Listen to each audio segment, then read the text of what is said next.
Corona மின்னுக்கு, அதாவது Covid மின்னுக்கு வந்துட்டு pKb போடுற டைம் மின்னுக்கு வந்துட்டு இவர் வந்துட்டு எப்படின்னா ஒரு ஷோ மாதிரி செஞ்ச ஒரு ஊருக்கா போயிட்டு ஷோ. அதில் ஒரு ஊர் தான் கிடால போயிட்டு ஷூட் பண்ணுறது. எத்தனை நாள்னா 2 நாள் தங்கி ஷூட் பண்ணுறது. ஆனால் அவங்க வந்துட்டு 1ஆம் நாள் வந்துட்டு போகிறதுக்கு டைம் ஆச்சுன்னு சொல்லி சரி ஒரு நாள் தான் இருக்கு, இது எல்லாத்தையும் ஷூட் பண்ணி முடிச்சோன்னு சொல்லிட்டு இது பண்ணிக்கோங்க. ஆனால் எப்படி தங்குவாங்க, எங்கே தங்குவாங்க? நான் கூட ஹோட்டலில் இருப்பாங்க, ஹோட்டலில் தான் போய்க்குவேன் நினச்சா கிட்டால ஒரு ஹோம் ஸ்டே எடுத்திருக்காங்க. டக்கட அவங்க ஷூட் பண்ணுற இடத்துக்கிட்ட ஒரு ஹோம் ஸ்டே எடுத்திருக்காங்களா. ஹோம் ஸ்டே சொன்னாலே பல மர்மங்கள் அடங்கியிருக்கு. ஹோம் ஸ்டேல வந்துட்டு பல மர்மமான விஷயங்கள் நடந்திருக்கு. அப்படி நான் பட்டதில்லை, அப்படி நீங்கள் பட்டிருந்தீங்கன்னா உங்கள்ட்ட கதைகள் இருந்துச்சா சப்மிட் பண்ணுங்கள். So link in description.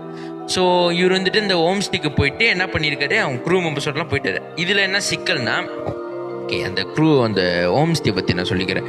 அந்த ஹோம் ஸ்டே வந்துட்டு மேலே 2 ரூமு, கீழே வந்துட்டு ஒரு ரூமு. நிறைய பேர் க்ரூ மெம்பர்ஸ் போனனால